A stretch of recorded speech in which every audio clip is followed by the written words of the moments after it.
Good morning. Hi, it's Diane from I Studio. And you notice I promised you I wouldn't bore you with working on those large paintings anymore. And fortunately, those have gone off to a beautiful showroom in San Francisco.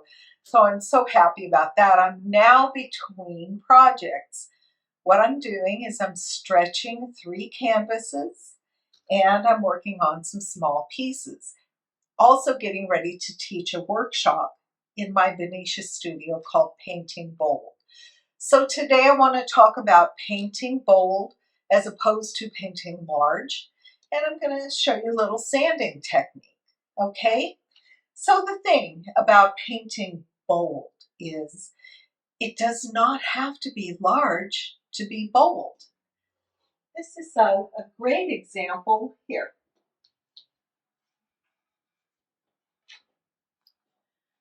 This is a little piece I had started in one of my workshops, and I always felt it was off to a good start, but it lacked a focus, a punch. It lacked the boldness. It had these beautiful jelly plate transfers, which are translucent, and this one is leaves. It looks beautiful, but it just didn't grab me. If I was walking by a gallery and this was in the window, would the painting draw me into the gallery, entice me to go see the work? That's what you want to think about with your work. So what I did was I took some stencils that I had made of a parasol, and I put a couple of stencils on. I think you saw me doing that in one of the previous videos. And then I took a bright color in the same family that I had in the background, which were oranges and reds. I took this yellow and I filled in the background, leaving some of the original showing through. But that's all I really needed of the original, was just this little section. The whole thing didn't need to be cool jelly plates of leaves. This says all that really needed to be said. I chose yellow as a bold contrast, or blue as a bold contrast to the yellow. Actually, I think it was the other way around because I did put the parasols on first.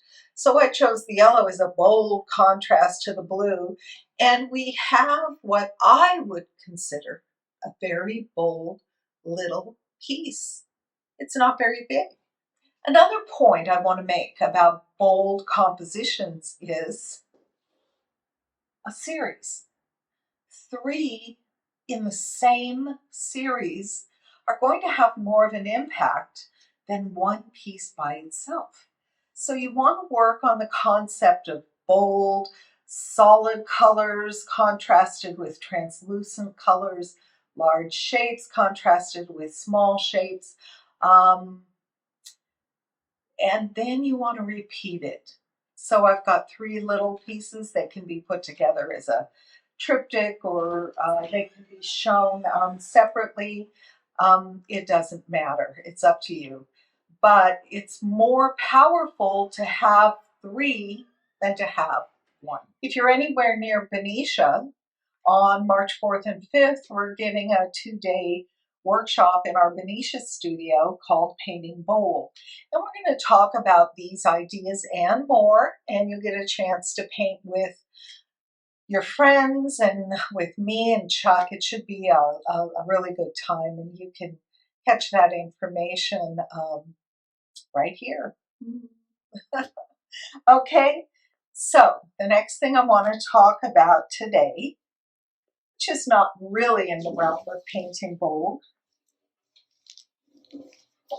but I did take another composition and work into it. This time, instead of a really bold background color, I decided to put in a, kind of a bold blue band, which I thought worked really good. It's interesting too, this kind of comes up and around, doesn't really complete the parasol, which I want to complete, and I'm wondering if I might complete that in gold leaf. That remains to be seen. I got kind of thrown off track with this when I had to stop and get the 3 paintings ready for the showcase in San Francisco, which of course took priority. So what I want to talk about today is sanding the surface. And before I demonstrate the sanding, I want to talk about sandpaper. So I am really into sanding. So much so that I invested in a Festool evacuation sander, which actually makes the job safer and neater for me because it sucks up the sawdust as it's going along. I'll show you a little bit about how that works.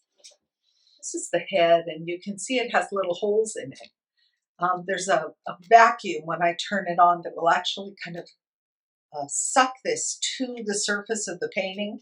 And as I move it around, it's picking up the particles and putting them in a HEPA filter. I love it. I can wear my good clothes and not get dirty. Don't have to wear a mask either. This is removable. It's Velcro. And this is the sandpaper. This is a very fine grit. It's called a 240 grit. And this is something I would use for the finished stages. Sandpaper comes in all sizes, and I have a whole variety in here. I have a whole box of 220. I have a box of 240, which is the higher the number, the finer the finish. I have a 120, which is a good mid-grade. Then I have an 80, which is pretty tough. It's going to dig into your surface pretty well. And then finally I have a 60, which is a very rough surface. You have to be careful. I like to use this, say, on the side if I've slopped paint over and I want to smooth it out. I might use something like this. Always be careful if you're sanding canvas. This is a panel that I'm going to demo. Panels are much better to work with for sanding than canvas, although you certainly can sand canvas. You want to be careful that you don't sand through the canvas. So I think for my job today, I think I'm going to pick a 120. I don't even think I want to get quite as drastic as an 80. This is kind of a thin surface, and let's see what we can get. I'm going to take my 120 grit sandpaper, and I'm going to adhere it to the Velcro, making sure that the holes are not clogged in any way. I'm going to turn it on, and let's see what we get.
That's as far as I'm going to go on this piece as far as sanding. Now I'm going to paint into it a little bit more. So it's a process of working back and forth First it needed a little sanding, now it needs a little painting. Remember, sanding is a reductive process. It's removing material from your surface. So you're going to lose a lot of the vibrance of your saturated colors. And you might have noticed in areas like, can you see that? Like this, I kind of lingered with the sander a little longer. I didn't like the texture of the paint. So I sanded that off. Now I'm going to have to go back and reapply the paint, which isn't a problem. It's paint. Take it off, put it on, take it off, put it on. It's just going to build up the surface and get a lot richer. Another thing about sanding is it gives it an aged look, which it can be wonderful, but sometimes it adds too much texture. And you might say, I liked it when this area was very solid. Then you'll evaluate, do I need to go back and repaint this area solid? I don't need every area to have an aged patina. Maybe just a little bit of an aged patina is all it requires. So you keep working back and forth with the piece. It becomes like a dance. It's really quite fun. Trust the process. So that's it for this morning. Just a little short, sweet, smaller panel piece I'm working on. We'll see where it goes. I think it's quite exciting right now as it is. And I'm starting my larger stretch canvas pieces, and I'm sure you'll be along for the ride and check that out too. I also wanted to mention that if you like to compete for shows, I'm going to be jurying a show in Marin, and we'll put the information up here. You can look at the website to see if it's something that you might be interested in applying for. It's wonderful to get your work into a gallery. So that's about all I have to say for today. Painting is a practice. Practice makes perfect. Rome wasn't built in a day. All of those little cliches apply to what we're doing. Just feel good about the process. Enjoy yourself. Enjoy your studio time. And take care until next week. Bye.